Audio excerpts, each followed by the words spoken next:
Capítulo 13. La lluvia tardía.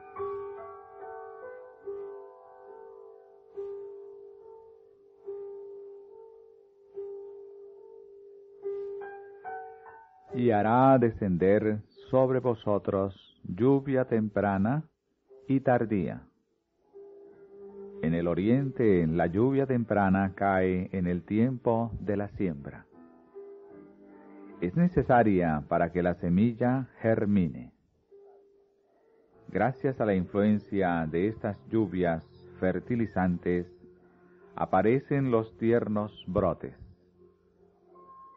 La lluvia tardía, que cae hacia el fin de la temporada, madura el grano y lo prepara para la siega. El Señor emplea estos fenómenos naturales para ilustrar la obra del Espíritu Santo. Así como el rocío y la lluvia caen al principio para que la semilla germine y luego para que la cosecha madure, se da el Espíritu Santo para que lleve a cabo a través de sus etapas el proceso del crecimiento espiritual. La maduración del grano representa la terminación de la obra de la gracia de Dios en el alma. Mediante el poder del Espíritu Santo, se ha de perfeccionar en el carácter la imagen moral de Dios. Debemos ser totalmente transformados a la semejanza de Cristo. La lluvia tardía que madura la cosecha de la tierra representa la gracia espiritual que prepara a la Iglesia para la venida del Hijo del Hombre. Pero, a menos que haya caído la lluvia temprana, no habrá vida. La hoja verde no aparecerá. A menos que los primeros aguaceros hayan hecho su obra, la lluvia tardía no podrá perfeccionar ninguna semilla.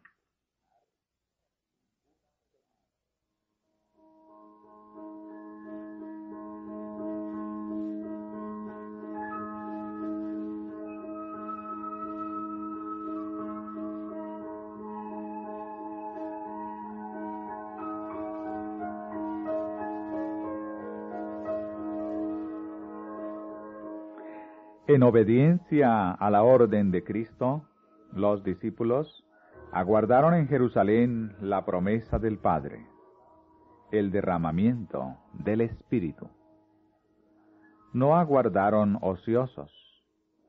El relato dice que estaban de continuo en el templo, alabando y bendiciendo a Dios. Mientras los discípulos esperaban el cumplimiento de la promesa, humillaron sus corazones con verdadero arrepentimiento y confesaron su incredulidad. Los discípulos oraron con intenso fervor, pidiendo capacidad para encontrarse con los hombres y en su trato diario hablar palabras que pudieran guiar a los pecadores a Cristo. Poniendo aparte toda diferencia, todo deseo de supremacía, se unieron en estrecho compañerismo cristiano. El Espíritu fue derramado después que los discípulos los hubieron llevado a la unidad perfecta, cuando ya no contendían por el puesto más elevado. El derramamiento del Espíritu en los días de los apóstoles fue el comienzo de la lluvia temprana, y gloriosos fueron los resultados. Hasta el fin del tiempo, la presencia del Espíritu ha de morar con la Iglesia fiel.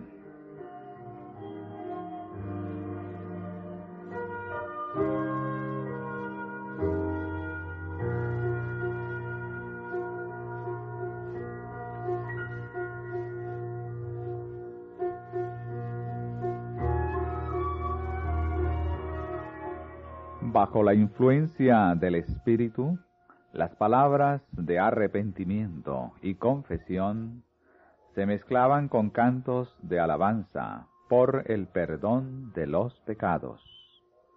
Miles se convirtieron en un día. El Espíritu Santo los habilitaba para hablar con facilidad idiomas antes desconocidos para ellos. El Espíritu Santo hizo por ellos lo que los discípulos no hubieran podido llevar a cabo en todo el curso de su vida. Sus corazones estaban sobrecargados con una benevolencia tan plena, tan profunda, de tanto alcance, que los impelía a ir hasta los confines de la tierra para testificar del poder de Cristo. ¿Cuál fue el resultado del derramamiento del Espíritu en el día de Pentecostés? Las alegres nuevas de un Salvador resucitado fueron llevadas a las más alejadas partes del mundo habitado. La Iglesia veía afluir a ella conversos de todas direcciones. Los apóstatas se reconvertían. La ambición de los creyentes era revelar la semejanza del carácter de Cristo y trabajar para el engrandecimiento de su reino.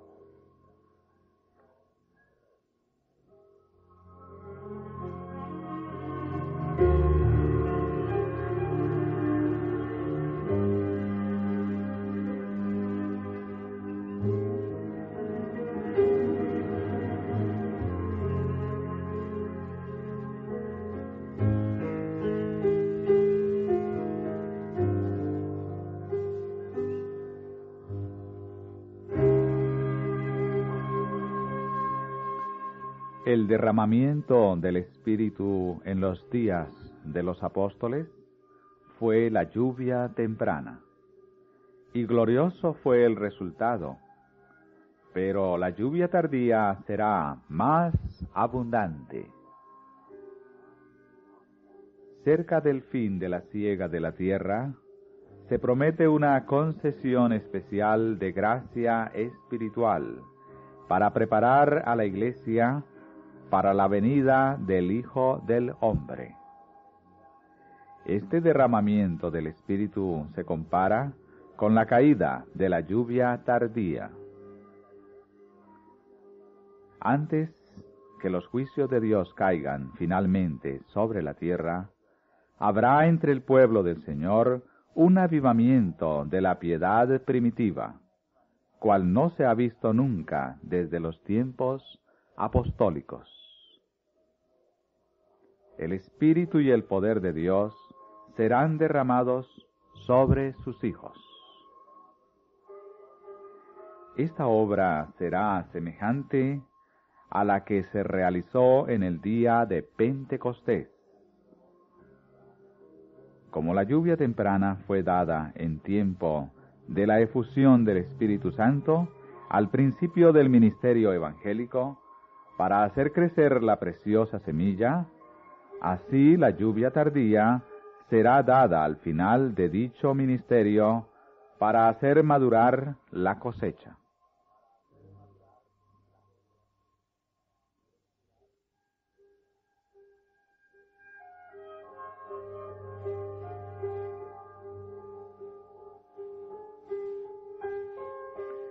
En ese tiempo descenderá la lluvia tardía, o refrigerio de la presencia del Señor, para dar poder a la voz fuerte del tercer ángel, y preparar a los santos para que puedan subsistir durante el plazo, cuando las 7 postreras plagas serán derramadas. Oí que los revestidos de la armadura proclamaban poderosamente la verdad, con fructuosos resultados.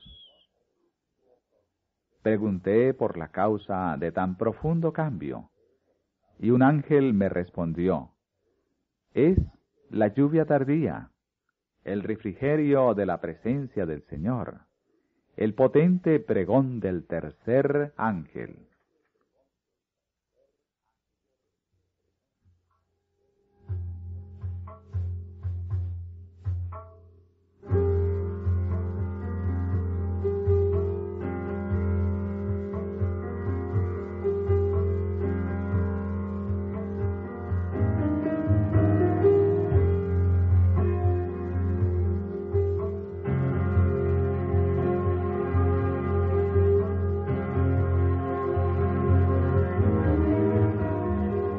En ningún momento de nuestra experiencia podemos prescindir de la ayuda que nos capacitó para comenzar.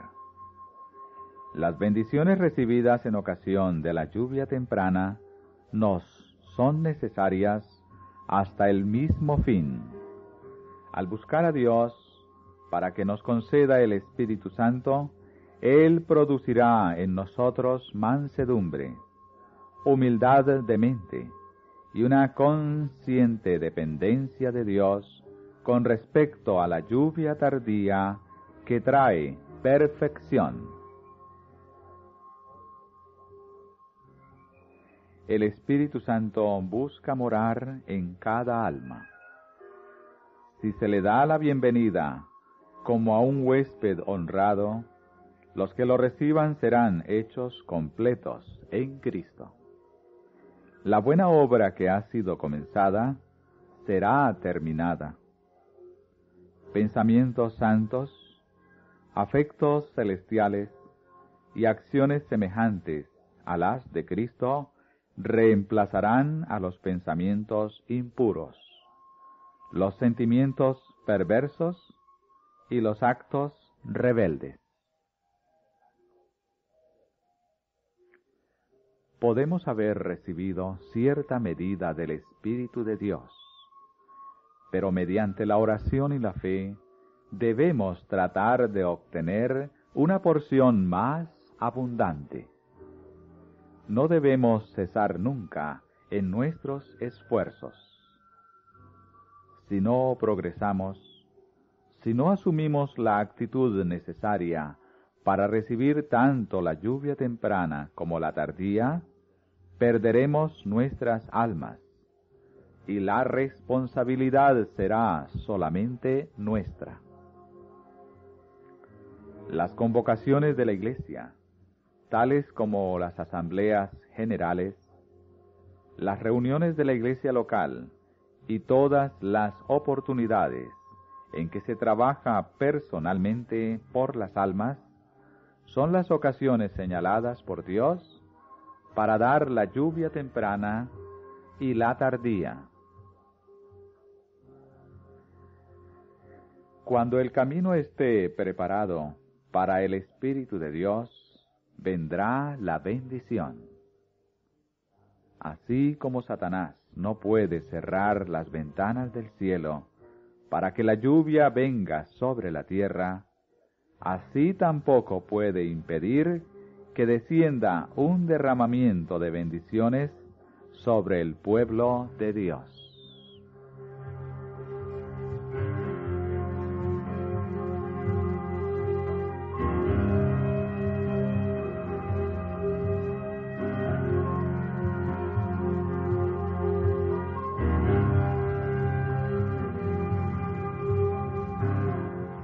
Debiéramos orar tan fervientemente por el descenso del Espíritu Santo como los discípulos oraron en el día de Pentecostés. Si ellos lo necesitaban en aquel entonces, nosotros lo necesitamos más hoy en día. El descenso del Espíritu Santo sobre la Iglesia es esperado como si se tratara de un asunto del futuro. Pero es el privilegio de la Iglesia tenerlo ahora mismo. Buscadlo, orad por él, creed en él. Debemos tenerlo y el cielo está esperando concederlo. La medida del Espíritu Santo que recibamos estará en proporción a la medida de nuestro deseo de recibirlo y de la fe que ejerzamos para ello, y del uso que hagamos de la luz y el conocimiento que se nos dé. No estamos suficientemente dispuestos a importunar al Señor con nuestras peticiones y pedirle el don del Espíritu Santo. El Señor quiere que lo importunemos con este asunto. Quiere que insistamos con nuestras peticiones ante el trono.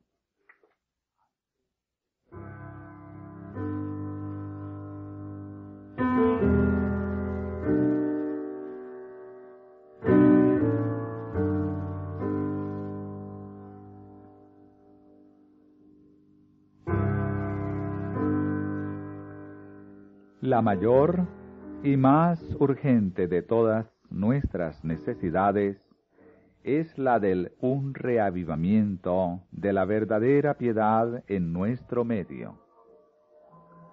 Procurarlo debiera ser nuestra primera obra.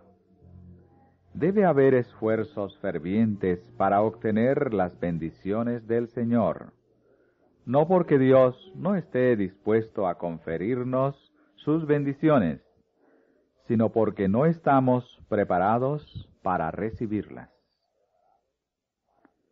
Nuestro Padre Celestial está más dispuesto a dar su Espíritu Santo a los que se lo piden que los padres terrenales a dar buenas dádivas a sus hijos.